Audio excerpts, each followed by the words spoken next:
We like to hear the puppeteers and play the characters that you cheer. So join us as we go below the frame. On this episode of Below the Frame, I'm talking to Jan Nelson, wife of the late Muppet performer Jerry Nelson. We're going to hear about how they met, what Jerry thought of Jim Henson, hint, he loved him, and a lot of other stuff. Plus, we've got another Jerry story and song. It's all happening now. It's time to go below the frame. Go below the frame. Welcome to Below the Frame with me, Matt Vogel.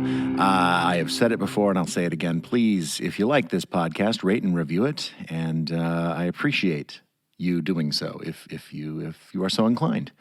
Today I get to talk with Jan Nelson, who is the wife of one of my mentors, the late Jerry Nelson. Jerry was not only a mentor of mine, but he was also a friend, and he was a friend to a lot of Muppet performers. We all loved Jerry. And I thought that by talking with Jan, we could maybe get to know Jerry just a little bit better since they spent so much of their lives together. And it's a great chat, and I'm eager to get to it. So let's do that. Let's get to it. Let's go below the frame with Jan Nelson. 1, 2, 3, 4. Go, go, go, go, below the frame. Jan Nelson, welcome to Below the Frame. How are you, Jan? I'm fine, Matt. Yeah? Oh, that's great. It's nice to talk to you. We've tried this a couple of times before and just had some technical difficulties. I'm so glad that we're able to get this interview to happen. Yeah, me too. I've been looking forward to it. It's special for me. Yeah. And of course, today we're going to talk about Jerry, who's one of the original Muppet performers, and who he went way back with Jim. But and we're also going to talk about you, Jan. Really? Yeah, we're going to talk about you. Let's do it now. Yeah. Okay. So where did you grow up? I grew up in New Jersey, mostly. Yeah. What part of New Jersey? Well, it's suburban New Jersey, close to New York. I was born in Red Bank and then grew up in Fairlawn, New Jersey. And tell me a little bit about growing up there, your family and it was, my family was great. They were my mom and dad were cool and smart and pretty, and they were nice people. And I have a little brother who's 8 years younger than I am, and it was I grew up a long time ago. I'm trying to think if I should let's say the 50s. Okay, yeah, sure. Yeah. So and it was as opposed to a lot of kids, I didn't watch a whole lot of TV. I associated TV with being sick. I did not. No. Okay. Oh, my little brother, however, watched Saturday morning cartoons, so that was my favorite thing.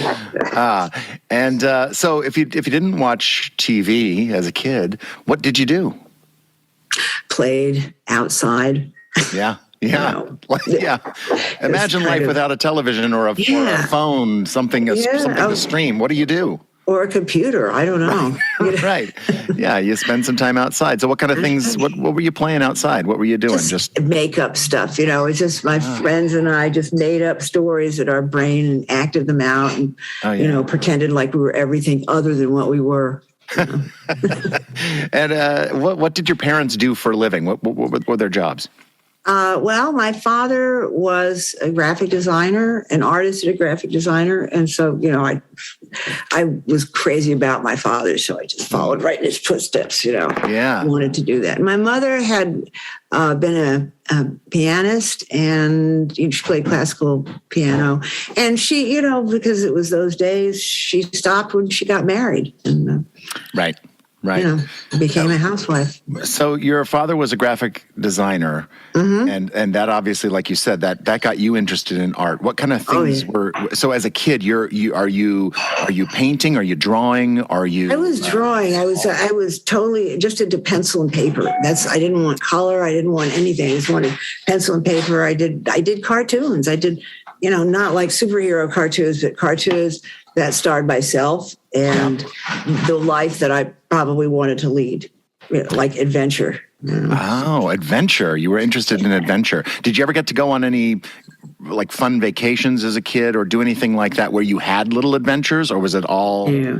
No, our vacation was always going up to the family farm, which was in central Michigan. And I mean, I thought that was terrific, but, we never left the country. It was pretty standard. It was relatives with my grandmother and aunt and uncle and stuff. So. Yeah.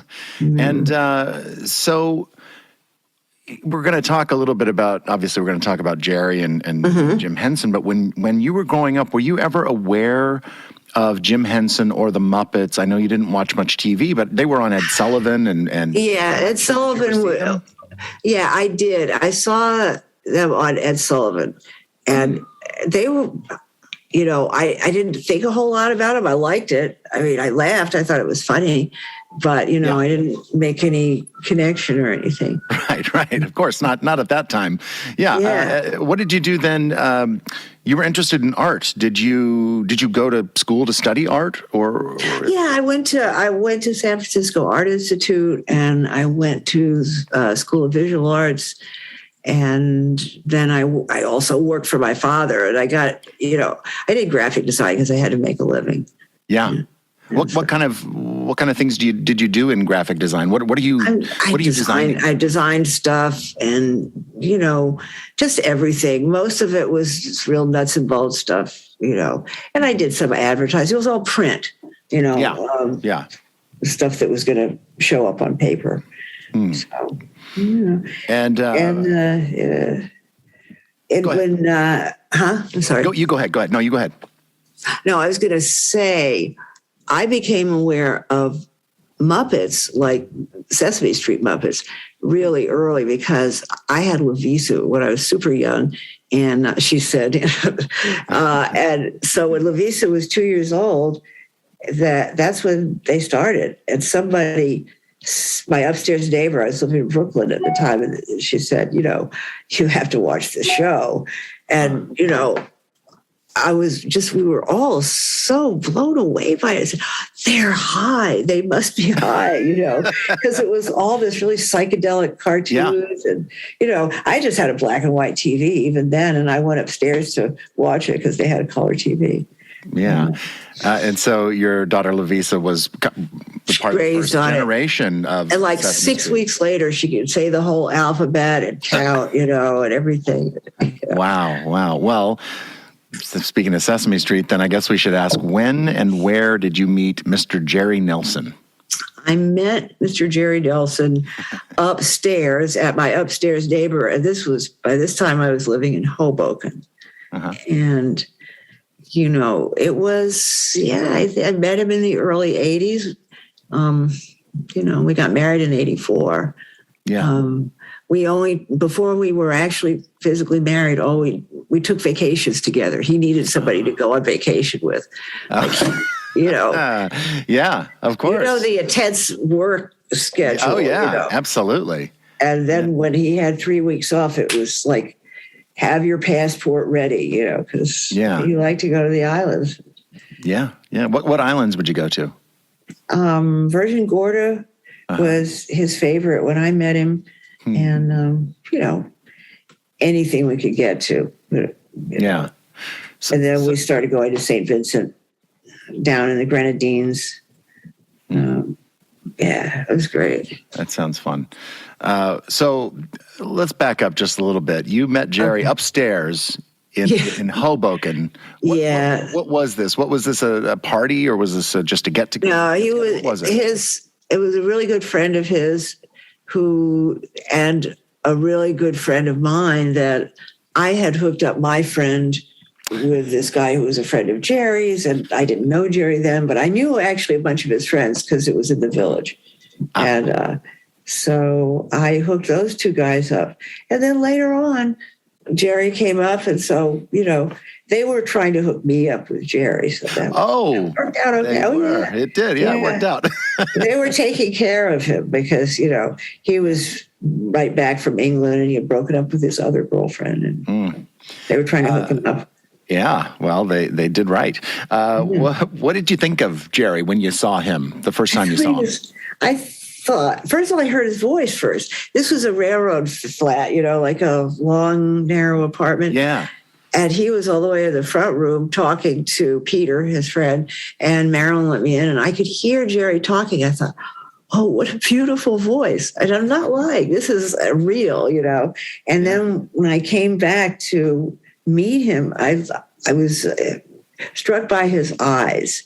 His eyes were they were just bright and dark brown and really beautiful.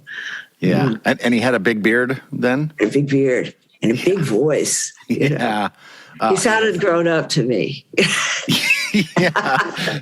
Yeah, his voice is just there's nothing like it. I know. So you like to go on vacations together. You got married in 1984. 84. Where did you get married? Was it a small ceremony? Was it a big ceremony? Well, it was on Cape Cod, and we got married for real a week before we had the big party. We had a fake wedding a week on the beach, and because it's too hard to arrange with, of course, and so Richard Hunt was the Right Reverend Richie Hunt, Church of the Holy Mackerel, and he gave this kind of gospel type, half Indian, kind of speech and reading the wedding ceremony, and it was fun. It was great. There were like, I don't know, it's probably about 200 people there. Wow. We invited everybody. I made the invitations for it, Oh, that sounds awesome. That sounds amazing. We'll talk about Richard in a little bit as well. But you also mentioned Cape Cod. The house up on Cape Cod. How long was that Jerry's house before? No. We actually bought that together after we were married. I mean, actually, it was the late 90s, like 98 or something. We bought it. And we always rented up there. Jerry, when I met Jerry, he was already going there in the summers because he had a summer break. And so he would go up there and rent a house or several places, depending on what happened. So, it was great, Yeah. We fell in love with it, or I fell in love with it. He was already in love with it. Yeah. And then you found this place. We were looking, we started looking when we got married, and then, kind of put it off, and we finally found this house. It was really an old house. Yeah. Do you know when that house was built? It started about 1810. Oh my gosh. And it's a farmhouse, so it was added on to, Yeah. Wow. Yeah, it's a beautiful house. It's really, it feels like Cape Cod. It has this really unique feel to it. I love it. Feels like home, it's like it's got, and the wide, floorboards and everything. Nice, yeah. Yeah. So something I didn't ask, Jan, is when did you find out that Jerry worked for Jim Henson and the Muppets? I think a little before I met him. Oh, you did? Okay, so you knew. Yeah, I had, like I said, I knew other friends of his because I had lived in the village. And so, whenever I wanted to hang out, I would go back to the village because it was only like 2 minutes away. Yeah. Hoboken to Greenwich Village. I mean, not far. Yeah. So, and what did you think about this guy's a puppeteer? Did you? I thought it was, I don't know. I thought it was fun. Now, the thing is that by this time, when I met Jerry, Lavisa was 14. And at that time, they were taping over at Unitel on 9th Avenue. So Lavisa stopped by there right away because Jerry just said, you should stop by. She did. She was going to High School of Music and Art, and it was uptown. And so on her way home, she stopped off, and they were doing the show, and she was blown away. And she said, the guy who does Big Birds sounds just like Big Bird. Carol. Yeah. When did you get to go to Sesame Street? What was your first day? No, not for a long, I was working and stuff. Yeah. And I mean, I eventually did go, probably a couple of months later. Mm-hmm. I just thought it was wonderful. I mean, I started to come home to me what a terrific group of people they were. Yeah. And I said, this is the most wonderful group of people that I have ever met. It was like a big family. And it was just terrific. It was funny, smart, and warm and human, And I mean, they worked back then. They worked, I mean, maybe 6 months out of. I mean, it was a long haul. Yeah, it was a long haul. And got back into it. It was a lot of shows, 126 shows or something. Yeah. That's a long time. And Jerry, during this whole time, was playing not only a bunch of different AM characters because of his unique voice and talents, but he also played the Count, among other characters for Sesame Street. What did you think of his alter egos, his Count persona? His alter egos were very much parts of him. And I picked up on that pretty early. Yeah, even New Zealand. I don't know about New Zealand, and actually, I don't know about the Count. Except the Count is driven, and yes. Jerry is kind of driven in his way, Oh yeah, and yeah. I'll tell you what I really first came into my brain was when he did Gobo. Now he's actually right after I met him. We went on the first vacation together, like for 3 weeks. I think that was our first real date. Was going to, and then when he came back from that, he went up to Toronto to start doing Fraggle Rock, and he was amongst other characters. He was Gobo. Yeah. And when I saw Gobo and kind of listened to the character, I thought, that's Jerry the Boy Scout. I mean, Gobo is an absolute Boy Scout. Jerry could be a Boy Scout, so. Yeah. Yeah. I remember him telling me that all of his characters are little pieces of him, like you said, and he would just blow them up to make them bigger than life. So whether it was the Count and his obsession with numbers, or whether it was, Floyd Pepper and his just that kind of just so cool, it's like, just the coolest guy. And that's what it was. Really, that's a cool analogy that Jerry had about his characters. He would just blow up parts of himself. They would make them bigger than life, and that's a great way to look at how you portray these characters. Did you have a favorite character, or do you have a favorite character of Jerry's? It's really hard. Yep. I mean, I love Floyd. I really love them all. One of the character that I thought was one of his funniest was Dr. Strangepork, Pigs in Space.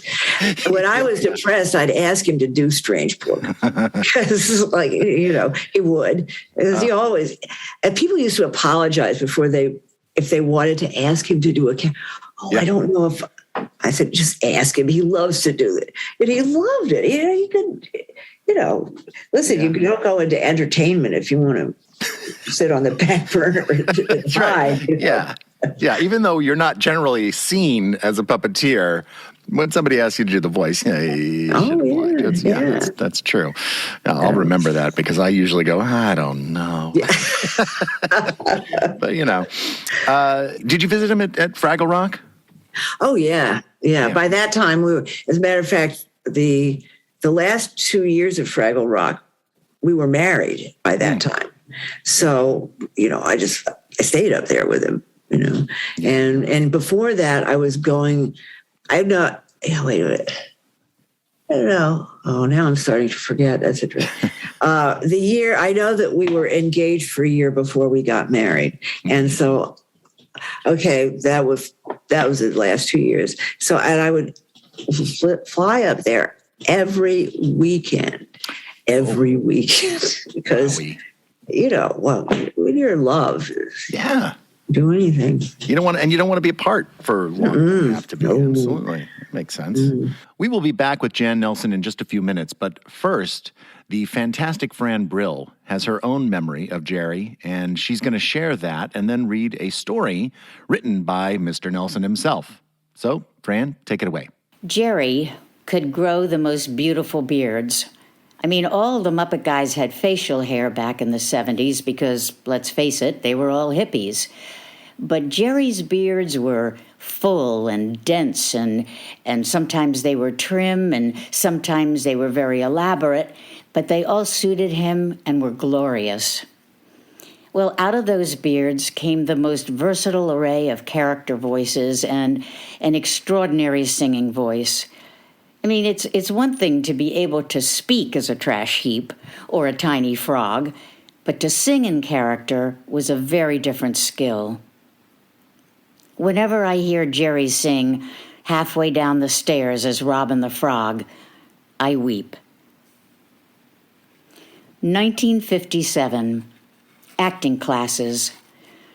I wanted to study with Paul Richards, but I had to study with his wife Barbara first. That was the same for everyone. Jackie was in that class with me. This was before we were married. I was married to Fiorella at that time. Jerry Contis, Dennis Dugan, Barbara, Gail, and a bunch of other people were in that class.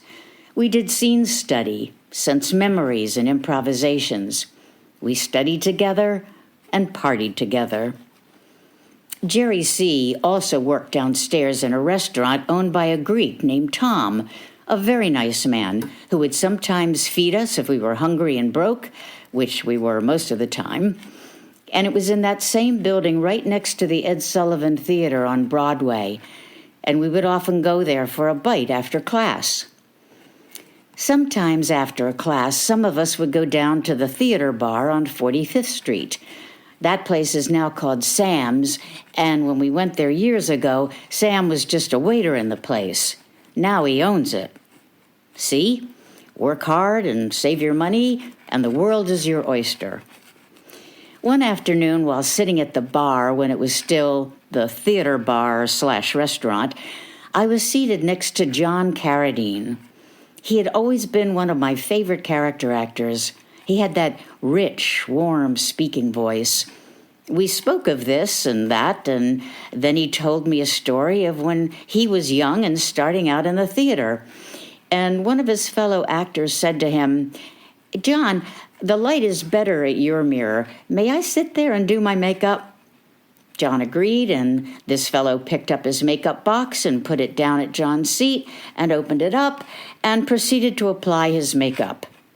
This went on for several weeks until John noticed that his makeup was disappearing at a rapid rate.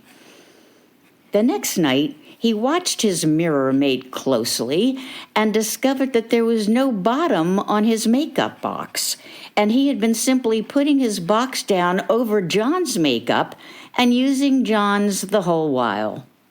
What a rich experience that was, sitting there having a drink and talking to one of my acting heroes.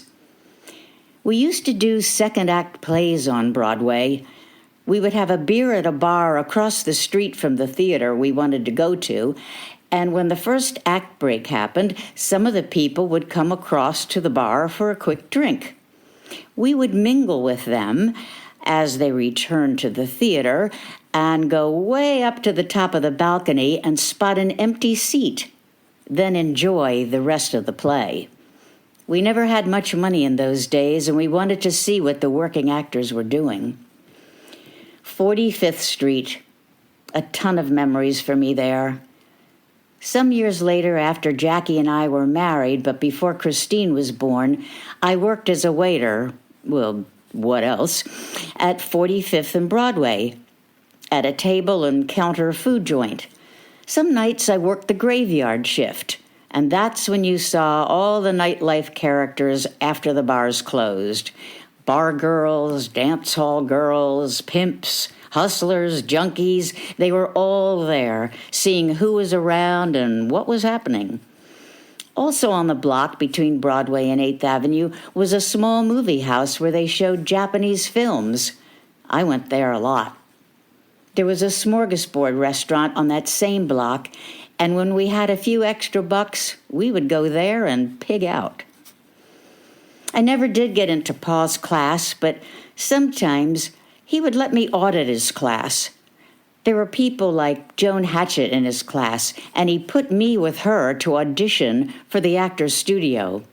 She didn't make it that time, but she did get on the Hollywood screen with Charlton Heston in Will Penny. Thank you, Fran. A little bit later on, we're going to hear a song by Jerry. But first, back to the show.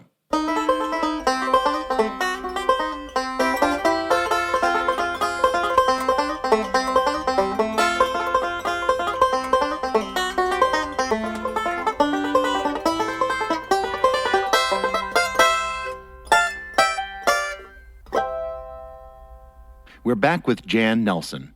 Do you remember, did you go to the set at Fraggle Rock? And do you remember anything specific, like anything that just struck you about that show or that experience? It was so funny.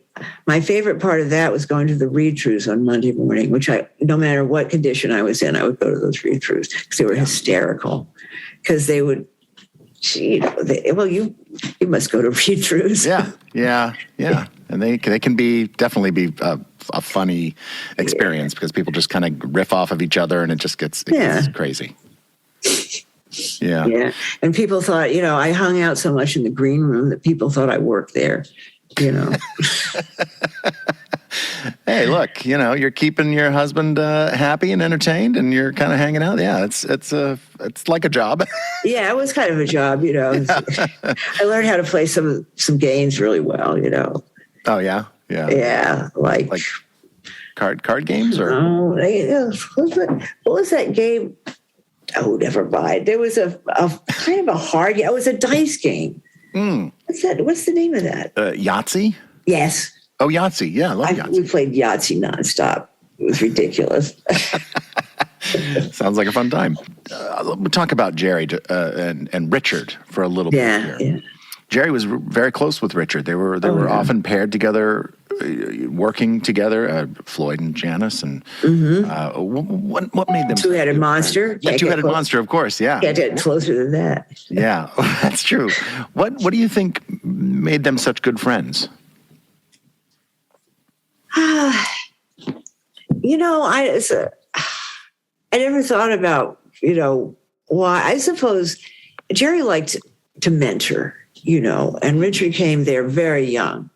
Yeah. And that's Jerry's natural inclination, as I guess because he just liked to help, help somebody out, Yeah. But Richard also, I think Richard needed a father. And probably Jerry needed a son. I don't know. But somehow that was kind of like the relationship that they had. Not all together, because also they were a little bit too crazy for that. In things that they might do out of work? Is that what you're alluding to? I hung out with the two of them, and, Yeah, they're tough to keep up with, I'm sure. Oh, yeah.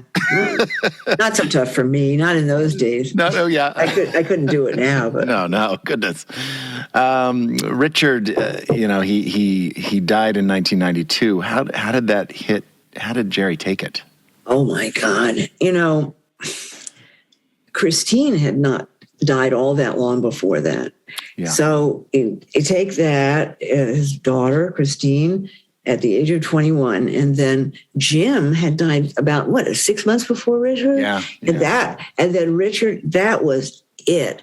Jerry went into a depression that he practically didn't speak for a year. It was really awful. It was really hard for him. And I didn't know what to do except just, stand by. Yeah. And that was hard. What do you do? Yeah, you mentioned a couple of people there that I definitely want to talk about, and then we'll kind of circle back around to Richard.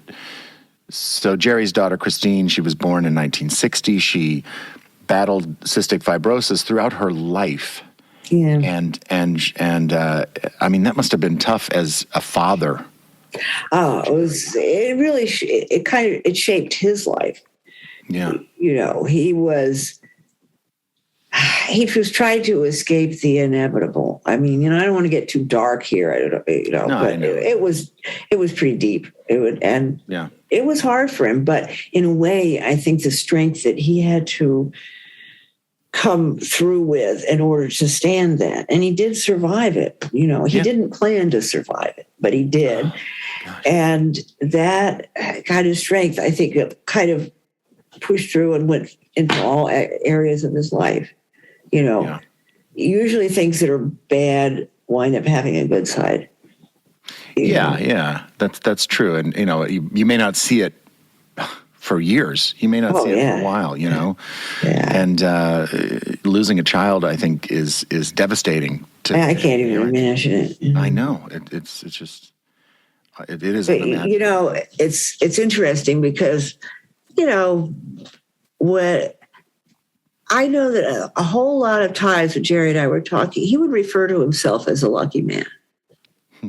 And sometimes it would get me, and I would think, wow, okay, I guess so. If you just look at, he had like a perfect job, and he kind of fashioned life the way he wanted it, Yeah. So.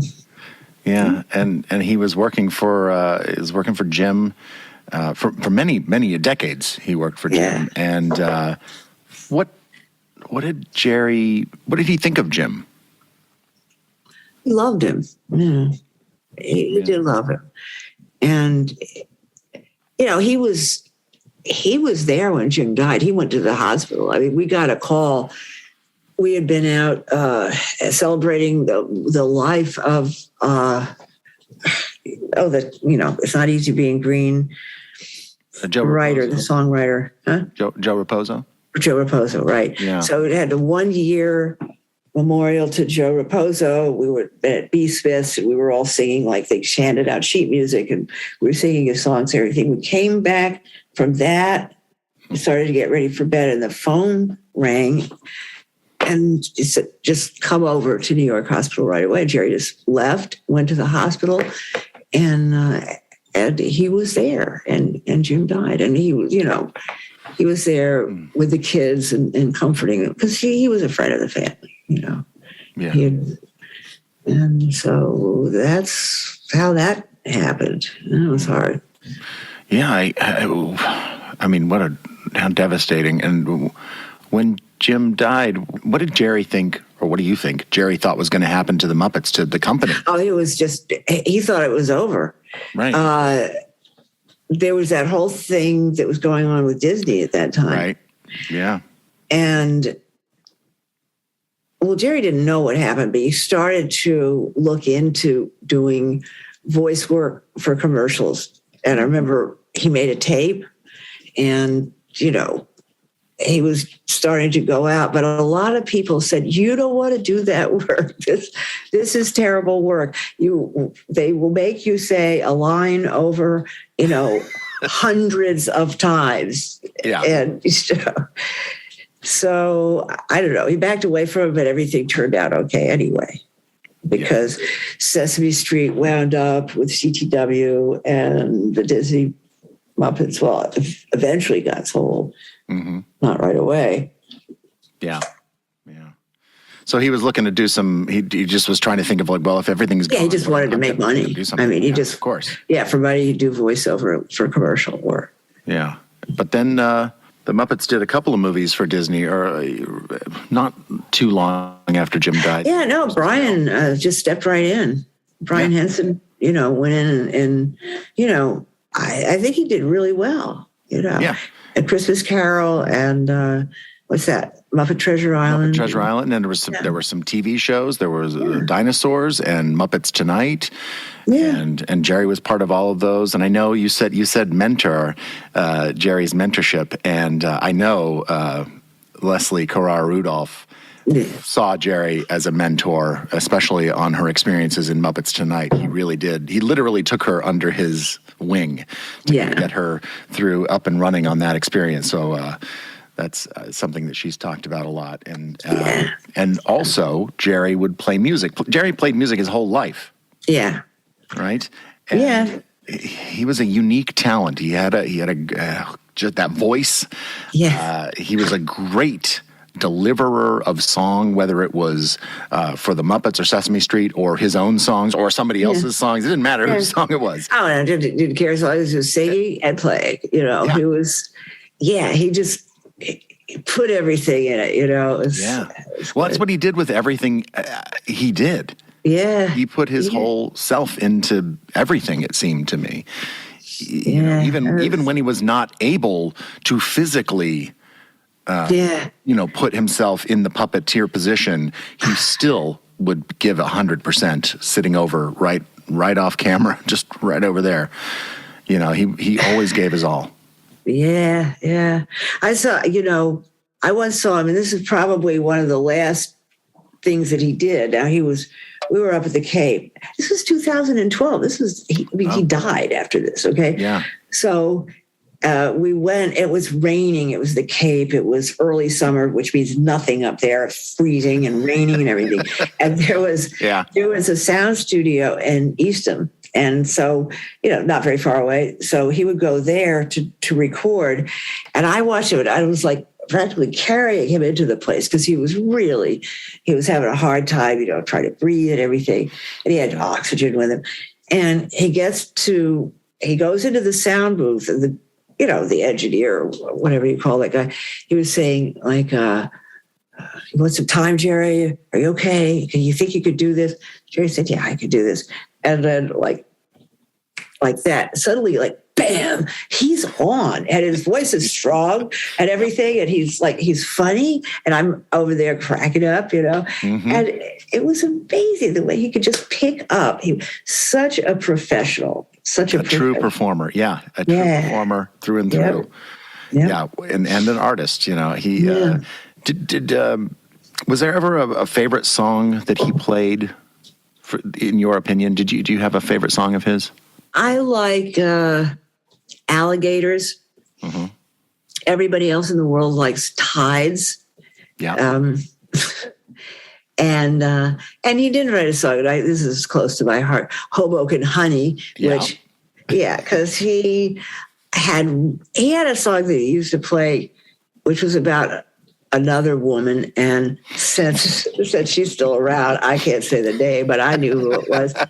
And after once he was singing, we were sitting around and he was saying that song. And I said, whoa, you sing about her. You never wrote a song about me. Well, about an hour later, he's played Hoboken Honey. Oh my God. And I feel like I made him write that. But if he had it in an hour, I mean, there must have been something he was thinking of, because an hour is so fast. I don't know if it was actually an hour, Matt. I'm probably exaggerating. Again, he's driven. He was so driven to do something, and he put everything into it. He had to do it. Oh man, that's a great. And he liked to rhyme. I mean, he was writing lyrics a lot. He just wrote lyrics. He loved, so it was probably in there, some of it. Yeah. So. Yeah. Oh my gosh. Jerry, he had a separate life. He had his Sesame Muppet life, and then he had his life at the Cape, where there was a whole community. There is a whole community of artists and musicians there. Yeah. And what were the kinds of things that you did up there with the community at the Cape? Well, he did stuff at the Payamet Theater. He put on some shows there. Yeah. And am I allowed to talk about you? Oh, sure. Yeah, because you were part of that. Remember when you? Kelly and I came up for the summer, and we a couple of weeks in the summer, and wrote this show with Jerry. And it was great. I got to see it. I think I had been in Sweden or something, and I came back and just in time to see it. And, because I remember you were not at the house when we were there. No, I was off. You were. Yeah. Yeah, I was taking a language course over there. Why did you choose to go to Sweden? Oh, because I have relatives. I wanted to speak. The whole reason for the language course is I have some relatives. I have a very small family, so to know that there are relatives in Sweden, I wanted to get in touch with them. I did. I liked them, and then I wanted to. the kind of patriarch of the family doesn't speak English. He's a farmer. So, I wanted to speak Swedish so I could communicate with him. And, so I learned. Did it work? Were you able to talk with him? I was able to talk with him, but we still mostly had to sit there with a dictionary and an atlas and, and all these reference books because he couldn't understand my accent. They don't teach you that in the language class. They kind of do, but kind of not his accent. He was very local boy, Oh, I'll bet. Yeah. That's so interesting. The regionalisms that people have that make it difficult to communicate sometimes, even though you're speaking the same language. So yes, Jerry did shows up there, but let's say there wasn't a show going on, but what other kind of things would you do up there? Obviously you'd think there were get-togethers, and when there were, what would happen at these get-togethers? Jerry would play, of course, and sing. There was a lot. There was always music in just about everything we did. Oh, except for croquet, we had a group of people that we had and we did it up. We dressed in white, and drank champagne and were serious. Of course, Jerry was serious about croquet, and the two of us playing partners won. And we got this, cup and everything. It's huge. It was like a ridiculous kind of cup that they sell, Oh man, that sounds really cool. I feel like I've seen a picture of Jerry, maybe you and Jerry dressed in white, and he had like a white hat on or something. And it's one of my refrigerators still, It was so much fun. And he was so serious, so sweet. Like you said, like you put everything into everything he did. And that was one of them. I am a rotten croquet player. I am rotten at all those kind of hand-eye coordination things. But he carried me. He literally carried me. He'd go through a wicket, then he'd come back around and position me right, so I could, so we could come in together and win. We played against some strong players too. I'll bet, yeah. I wanted to bring something up. When Jerry was playing up there, there were other musicians. They would all kind of I remember being up there during that time we were doing that show. Yeah. Just sitting around in the living room there, and it was Jerry and all the band, everybody, all these friends, and his friend Bill Evall, who learned to play the bass.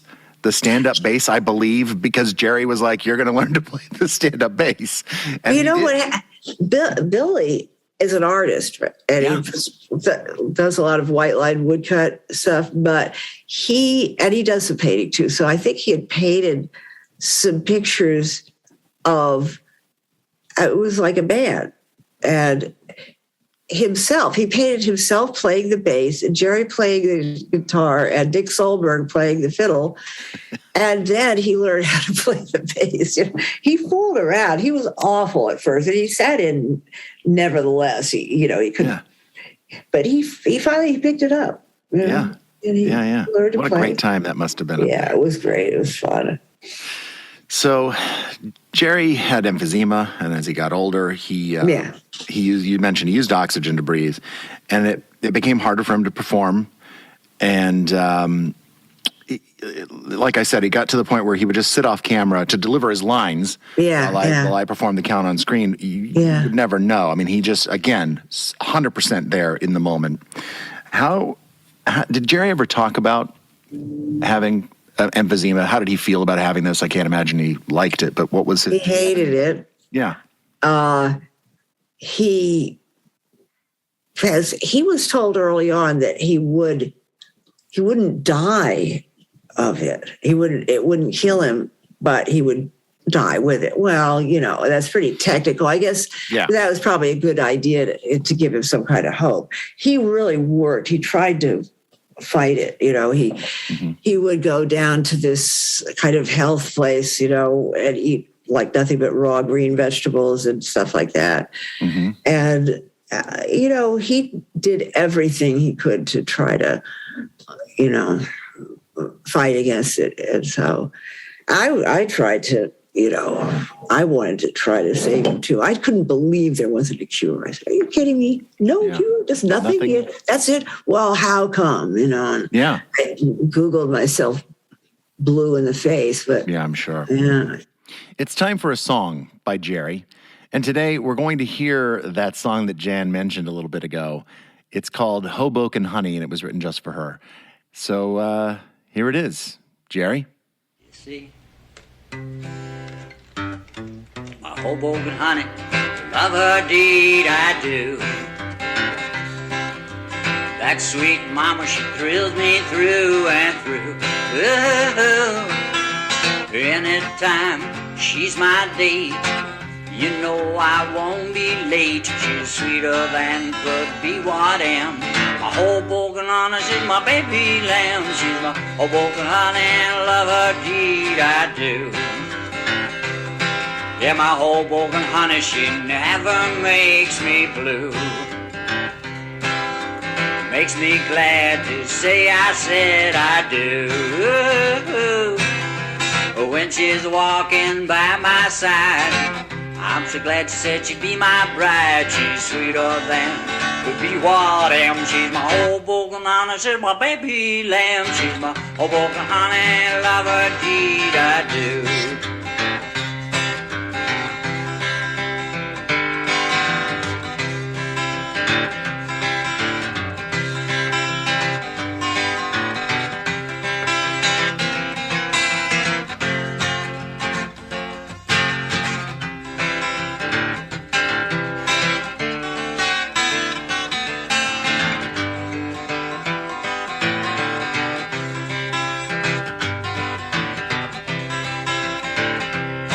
Yeah, my Hoboken honey, she thrills me day by day. She's the one who makes me feel this way. Hey, hey, hey. Ecstasy in harmony keeps me in this rhapsody. She's sweeter than could be what I am. My Hoboken honey, she's my baby lamb. She's my Hoboken honey, love her deed I do. Now my Hoboken honey, she sleeps the night away, dreaming of our love that's built to stay. Hey, hey, hey. Sailing down the river of her dreams, more and more each night it seems. She's sweeter than could be what I am. She's my Hoboken honey, she's my baby lamb. My Hoboken honey, I love her deed I do. Ask anyone who's in the know, they will tell you that it's so. They know, hey now, I don't lie. My Hoboken honey keep me flying high. My Hoboken honey, I love her deed I do. Yeah, that's right. Take two. Thanks, Jerry. We're back with Jan Nelson. And you know, this is obviously, we don't want to get too dark here, but what were his final days like? Was he in pain? It was, he wasn't in pain. It was actually, when I heard everybody else's story, and when I say everybody else, like the other widows that I've known, they were usually pretty awful. Jerry had an easy death, and I don't know, but he was kind of having a hard time, and he was uncomfortable. This was the actual minute I was right there. And by this time he was in hospice, and we had, I had morphine, you know, and I would give it to him. I mean, it was 2 weeks. It would never kill him, right? But it would ease him a little bit. So I just gave him some morphine, and he was just like, first it looked like he saw something. And he said, oh, a bunch of times. And he was like focused. And I keep looking always at that one point in the wall, because I keep thinking, I wish I knew what he saw or felt or whatever. And then he just kind of, you know, breathed out, and he never breathed in. And like the second that happened, I knew he was gone. I knew it, you know. As my daughter Lavisa was in the room, I said, Lavisa, he's gone. Yeah. And, What a shame. I mean, he was a legend. He was a legend, a legendary man. He was a legendary person. And it's it's one I always intended to try to put something together about him, but I don't know. It's really hard for me. That's why it's like I'm so. If you ever want to do stuff with any of the stuff I have about Jerry or anything I could give you, I'd be more than happy to, because I like to keep his memory alive. Well, it's important to me too, Jan. And I mean, after he died, you had given me that digital folder, the disc of stuff, and it had all those writings on it, and I never knew what to do with them for so long. And I kept holding on to them. Like, I know there's got to be like a website or something. And I don't know what to do. I want to figure out a way to honor Jerry somehow. And then when I was putting this podcast together, there are these stories in this folder of Jerry's life that he had just kind of written, kind of peppered out, like a little autobiography that he'd written. And I thought, oh, wait, what I'll do is I'll get people that knew Jerry to tell a memory of Jerry, and then they can read this story, because we don't have Jerry to read the story. Yeah, right. But they'll read it, and that'll kind of be the way to honor his memory. And then I had that a CD of these demos that he had, or music that he had, that some of became part of his record, Tour of Daydreams, and some of them were not. And I thought, I'll use those too. And we talked about it, and you were like, yeah, sure, go ahead, do it. And now we've done that, and there's still more stories to come. And there are some in this episode of the podcast. And what do you think of hearing these stories from Jerry's life? I love it. It's like, I mean, one of the great things about him having been a performer is that if I want to hear Jerry's voice, not a problem. I mean, it's like, I've got tapes, I've got CDs, I know. I don't know did I send you, Jerry recorded with his friend of his, Andy Solberg, is Dick's brother, and it's a jazz thing. Andy would play this jazz thing, and it was the Subway song. Yeah, we used it in one of the episodes. Yeah. Okay, all right. I was wondering. I know I sent it to Eric, and it's I was hoping. Yeah, it's great, and we used that. I did play it and thanked Andy. It's Andy's band, but it's so that's one of those moments hearing, because you're right, we do have like hours and hours and hours and hours of Jerry, of his voice and his performance that will live on beyond all of us. But what always amazes me, and what it always makes me excited, is when I hear something that I've never heard before, and that there's still stuff out there that I haven't heard before of Jerry and his voice coming through. When I saw the Muppet Guys Talking documentary, and Jerry is in that. Yeah. And hearing him talk and say these things that I'd never heard him say before, it made me so excited to get to hear his voice in a different way, because he had just such a unique voice. Yeah. And I just loved the guy. He was such a mentor and a friend to me, and I don't know. He's such a great guy. Yeah, he really was. Jan? What do you want his legacy to be? Boy, I wish he was here to answer that. I know. Wow, that's big. I don't know what his legacy should be. Well, he wrote his own epitaph, right? Yes. Was this the Puppet's Been Very, Very Good to Me? Or is that? I think so. It's like, were you at the first memorial? Yeah. In Truro, okay. Because whatever, John read out, he's like a minister and everything, but he read it. So that was, the whole thing was designed by Jerry, Yeah. Somebody has to play tides. Yeah. You know what? I only figured out like a couple of years after that is I always wondered why in my life, he had chosen that song. First of all, he wrote a ton of songs himself. In My Life is a nice song, but I never, I mean, I wouldn't say it's the Beatles' best song. I don't know. Yeah, I don't know. I was like, and I thought, because I was going over the lyrics in my head, I said, he didn't put that in for me, did he? You know, and I thought, as the more I thought of it, and I think I was talking about it with someone, and a piece of paper, which must have been the script for, I don't know, maybe Jerry's memorial service, like, blew up against my foot. This was at Beachcombers, you know, the club? Yeah. Yeah. Okay, this is at Beachcombers like 2 years later. A piece of this blows up, and I pick it up, and it's the lyrics to that song. What? And yeah, and I thought, oh, I mean, I'm not a real woo-woo person, but that seems to be like a big, you know, tap on the shoulder. That's one of those moments. I don't know. Yeah, wow. Yeah, well, you know, I don't know what Jerry would say he wanted his legacy to be either. You know, I mean, I don't think he'd know, actually. Yeah, I don't know that anybody can really answer that. I know that to me, it's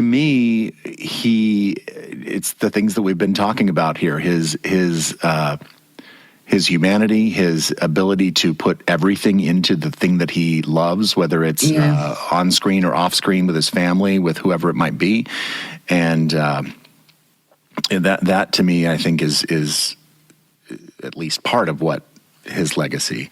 Yeah, I think he was really proud of the fact that he was always on time. He was really proud. I mean, I don't know if you remember, but that made its way into the eulogy. He was always on time, and he was so much on time that once when we were supposed to meet in the city and go on to some other thing, and he was late, I almost called the police. Oh. He was like 10 minutes late, but he was always like an hour early. He was never late. Never late. Terrified. If you're on time, you're late, I think is what what he said. Yeah, you got to be early. That is funny, and that's really funny. When you think about Jerry, other than he was always on time, what is something that you think about that brings a smile to your face?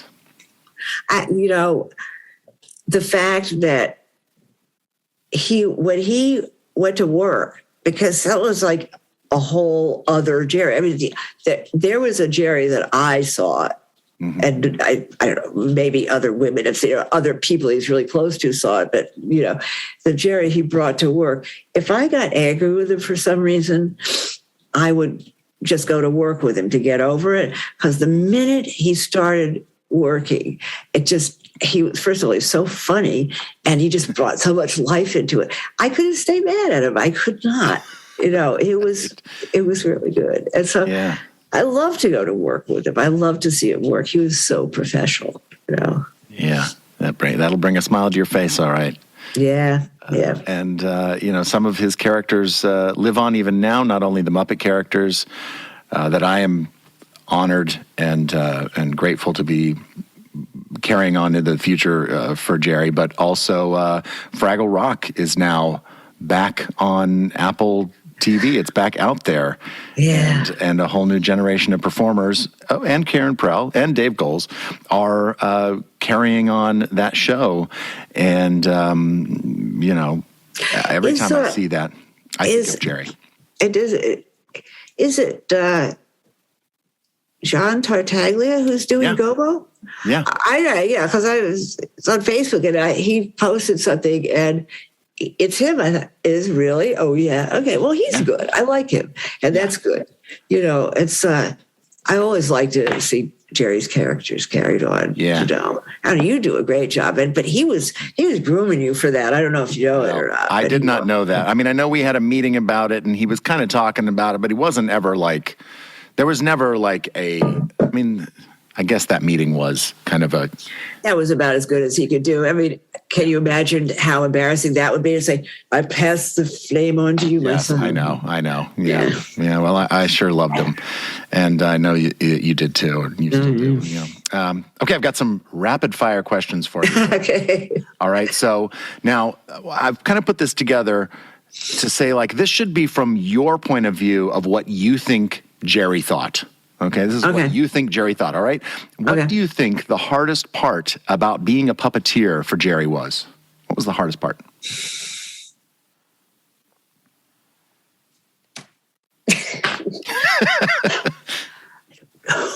You don't have to know. Yeah, I mean, I'm just trying to. It's just like holding your arm up into the air, you know? Probably. I don't know. That would be the hardest part for me. Yeah. All right. Well, and maybe the physical stuff. The physical stuff would probably be. Yeah.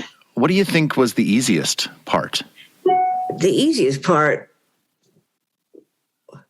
would have been getting into character. Yeah, I just remembered something. Can I tell a story right here? Absolutely, yeah. There was a show, and this is really early on, and I was there, so, I was hanging out with him, and I think it was in Canada. I think they made it. It was like a Hallmark show, and it was no. Oldest toy in the toy room is basically what it was about. Mm-hmm. And Jerry was the oldest toy. He was the old bear. And he decided to model his voice after Kentucky Kentucky Fried Colonel Sanders. Colonel and Sanders. I would hear him, like there'd be a whole group of puppets and put it up. And I could hear Jerry in the background, buy one, get one free. Because that's how he put himself into that voice. Yeah, he had a little trigger. Little trigger. But to hear that little voice saying, buy one, get one free in the background. Well, then that makes this next question. What do you think was Jerry's biggest strength as a puppeteer and a performer? Getting into character, yeah. Yeah, I mean, he could do it. Making, getting the voices, when they gave him a new character to do. I think he was good with that. Oh, yeah. What do you think was one of Jerry's favorite things about being a Muppet performer? Yeah. Well, because he wanted to be an actor. Yeah. He didn't think about being a puppeteer. He wanted to be an actor and, but he eventually, grew into being a puppeteer and being okay with that, Yeah. And what was his favorite thing about being a Muppet performer? Oh, because he got to perform, I'm sure. Probably because he, and, he got to, I don't know, work with other people and stuff like that. And he got to be with people he really liked, Yeah, got to work with his friends. Yeah. It was great to see everybody together. When they work together, that's something that kind of went. Now, I don't know, probably, no, Sesame Street will be the same. But the other Muppet characters, the whole thing got, they'd shoot this over here and that over there. Some people live in California, some people live in New York. So, people didn't get really to work together that much. Yeah, that's true. And I know that he didn't travel as much later on. He didn't. Yeah, well, he stopped doing movies. It got to be too hard for him. Yeah. Speaking of movies, I forgot to mention this earlier, but in Muppet Treasure Island, he shaved his beard. Oh, yeah. He looked horrible without that beard. Oh, my God. I was going to ask you how you felt about it. Oh, I thought, when he shaved his beard the first time, and it was just, I think it was like this first year I knew him or something, but I'd already known him long enough. He came up behind me in Provincetown and started saying, Jan. And I was like, it was like from, the Black Orpheus, the movie, remember? He turns around and there's a big, weird-looking person with the voice of his loved one coming in. Well, that was it. It was like this strange-looking guy with Jerry's voice coming out of him. It was like, what? And then every time when he was up in the Cape and I'd be here in New York, and he would say, I shaved my beard. And I say, I'm not coming up there. Tell me when it grows back. So you weren't a fan of him without the beard. And he didn't care. Never have I seen a man that cared so little about that, because he would do things. He had a weak chin, right? And he'd go, love me. He makes this awful monster face and pushes chin even more. Oh my gosh, what a guy. Yeah, and I remember there was a time when his beard was not just like normal beard length, it was huge. It was biblical. It was just, and like curled like Noah or something, you know. It's like, beard. yeah. Super long. He could grow a beard. I can't really. Yeah, a man could really grow a beard. Yep. He really could. All right, so Jan, this is the last question. Think about this one. Jerry once said to me that Sesame Street's great, but always have something that is your own, that comes from you, that you create. What is that for you, Jan Nelson? Something that I create. My painting, I guess. Yeah, absolutely. And how often do you paint? Are you still painting? I try to paint every day, and every day? I don't. Yeah, I mean, I'm set up all the time. Wow. I have an easel over there, and up in the Cape. That's why it's so great. Another reason it's so great up there, because I have that thing above the garage. Yeah. Is now my studio. I mean, I share it with Jerry. He's there with me in spirit, but yeah. So your paintings, how many? If you had to guess, this is a silly question, how many paintings do you think you have done in your lifetime? I've done probably, 600 or 700, but that doesn't mean they're all good. Some of them, they're. Wow. I mean, yeah. I'm still practicing. I still don't feel confident enough to take a bunch of my work and take it to a gallery and say, can you think you can, Yeah. Because I don't know, I'm embarrassed. Jan, you shouldn't be. It's beautiful stuff. We should try sometime. Yeah. Thank you so much for talking to me on Below the Frame, Jan. It was great to catch up with you. You're welcome. Thanks, Matt. I'm really happy that you thought of me to, absolutely interview. It's great.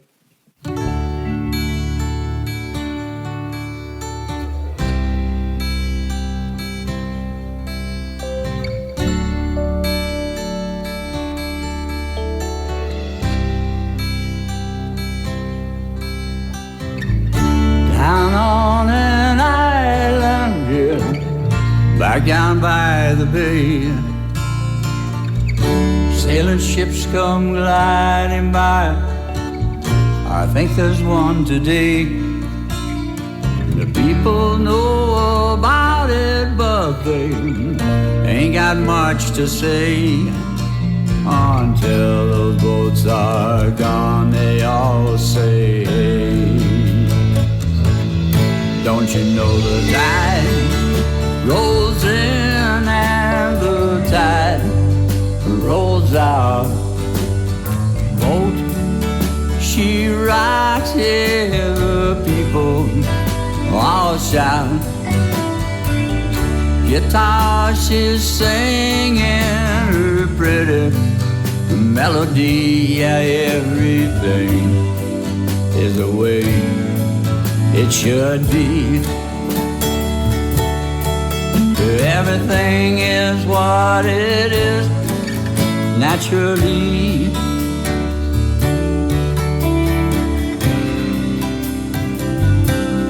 Naturally.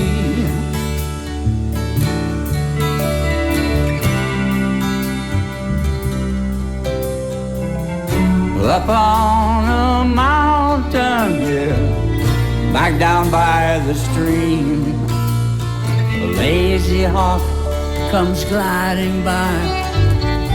It seems just like a dream until the picture crystallizes and we see it for a clue. We've got to find a way, 'cause now we see it's true. Yeah, we see the tide rolls in and the tide rolls out. Boat she rocks, yeah, the people all shout. Guitar's singing her pretty melody, yeah, everything is the way it should be. Everything is what it is naturally.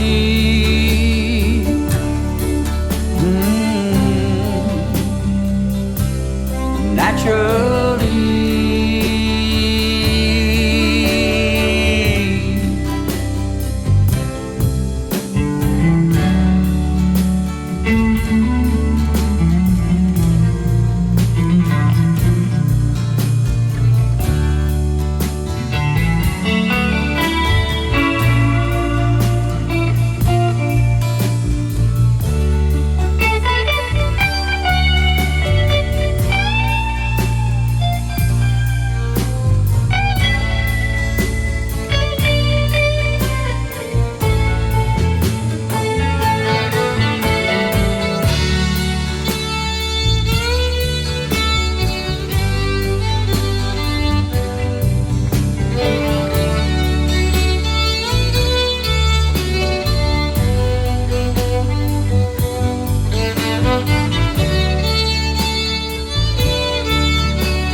I can show the way if you've got the time to wait for it.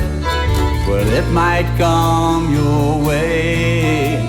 Now don't misunderstand, because I just want you to see ain't no point in throwing it away, because it's free. When you know the tide rolls in and the tide rolls out, boat she rock, the people all shout, guitar singing her pretty melody. Everything is the way it should be. Everything is what it is naturally.